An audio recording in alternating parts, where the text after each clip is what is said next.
Halo anak-anak, bertemu kembali bersama Miss Maria. Kali ini Miss menyapa kalian dalam video pembelajaran tema 7, subtema 3, pembelajaran 2. Seperti biasa, sebelum kita masuk materi, terlebih dahulu kita harus tahu tujuan dari pembelajaran kita kali ini. Yang pertama, supaya siswa dapat mengidentifikasi ide pokok dan kosakata tidak baku berdasarkan teks. Yang kedua, siswa dapat mengetahui perubahan wujud benda atau mengkristal. Jadi, perubahan wujud benda mengkristal. Kemudian yang ketiga, supaya siswa dapat memahami karya seni rupa daerah. Nah, kita masuk ke materi yang pertama, yaitu tentang ide pokok. Ide pokok adalah pokok permasalahan yang ada di dalam sebuah teks. Langkah-langkah menentukan ide pokok adalah sebagai berikut. Yang pertama, membaca teks secara utuh dengan seksama. Yang kedua, memahami topik teks. Yang ketiga, memahami isi dan hubungan antar kalimat dalam setiap paragraf. Yang keempat, menentukan kalimat utama pada setiap paragraf. Dan yang kelima, mencatat hal-hal penting dalam setiap paragraf. Dan yang keenam, jika belum memahami isi teks, bacalah teks tersebut secara berulang. Jadi, ada 6 langkah dalam menentukan ide pokok. Perhatikan teks berikut. Peran pemuda di balik pembacaan proklamasi. Setelah mendengar berita Jepang menyerah kepada sekutu, bangsa Indonesia mempersiapkan dirinya untuk merdeka. Perundingan-perundingan diadakan di antara para pemuda dengan tokoh-tokoh tua, maupun di antara para pemuda sendiri.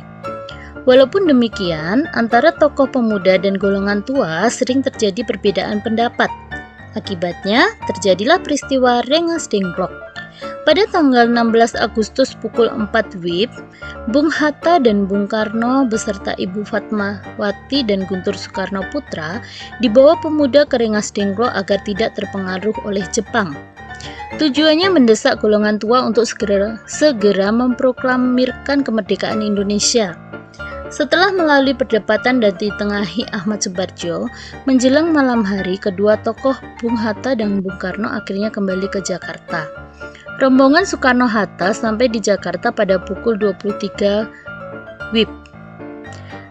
Soekarno dan Hatta setelah singgah di rumah masing-masing, lalu bersama rombongan lainnya menuju rumah Laksamana Maeda di Jalan Imam Bonjol nomor 1 Jakarta, atau tempat Ahmad Subarjo bekerja. Di tempat itu mereka akan merumuskan teks proklamasi kemerdekaan Indonesia. Perumusan sampai dengan penandatanganan teks proklamasi kemerdekaan baru selesai pada pukul 4 WIB dini hari pada tanggal 17 Agustus 1945. Pada saat itu juga disepakati bahwa teks proklamasi akan dibacakan di halaman rumah IR Soekarno di Jalan Pegangsaan Timur 56, Jakarta pada pukul 10 WIB. Nah, berdasarkan teks yang sudah kita baca, 3 paragraf. Nah, setiap paragraf tersebut mempunyai ide pokok. Ide pokok yang paragraf pertama, setelah mendengar berita Jepang menyerah kepada sekutu, bangsa Indonesia mempersiapkan dirinya untuk merdeka. Itu adalah ide pokok paragraf pertama.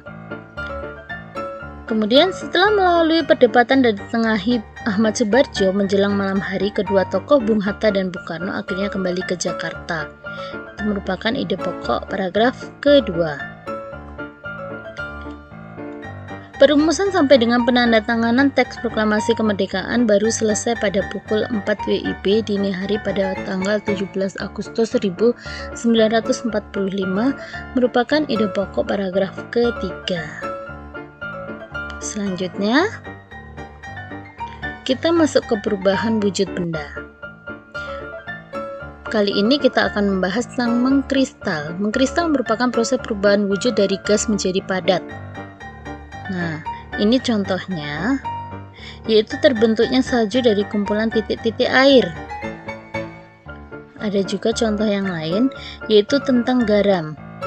Terjadinya garam yang terkenal dengan rasa asinnya dan biasa dimanfaatkan sebagai salah satu bumbu masak, merupakan hasil dari proses kristalisasi larutan kita akan menemukan berbagai macam bentuk garam di pasaran, yaitu berbentuk kotak, bulan, atau bubuk. Namun semuanya adalah kristal-kristal kecil berwarna putih yang rasanya asin. Jadi contoh dari perubahan wujud gas menjadi padat atau mengkristal itu adalah salju dan garam. Selanjutnya, karya seni rupa daerah. Jenis-jenis karya seni rupa yang ada di setiap daerah sebagai berikut. Yang pertama, seni lukis daerah. Seni lukis umumnya menggambar objek-objek berupa pemandangan alam, manusia, hewan, tumbuhan dengan nilai-nilai budaya yang ada di daerah setempat. Kemudian, yang kedua, seni patung daerah, yaitu karya seni dengan bentuk 3 dimensi menyerupai manusia, binatang, dan hewan-hewan, baik terbuat dari benda keras maupun lunak. Yang ketiga, seni kriya atau seni kerajinan, yaitu seni dalam membuat benda-benda yang dapat dimanfaatkan dalam kehidupan sehari-hari. Adapun contohnya dari masing-masing seni tersebut, ini adalah contoh seni lukis daerah. Jadi lukisan, hasil lukisan. Yang kedua, seni patung daerah. Ini anak-anak pasti sudah tahu, yaitu patung GWK. Kemudian yang ketiga, seni kriya atau seni kerajinan. Ini contohnya. Dan perlu kalian ingat, untuk seni patung daerah, seni lukis daerah, seni kriya, dan seni kerajinannya, setiap daerah itu berbeda-beda ya anak-anak, sesuai dengan budaya, adat, kebiasaan daerah tersebut. Baiklah, itulah yang dapat disampaikan pada pembelajaran kali ini. Tetap semangat belajar, jaga kesehatan, dan sampai jumpa. Terima kasih anak-anak.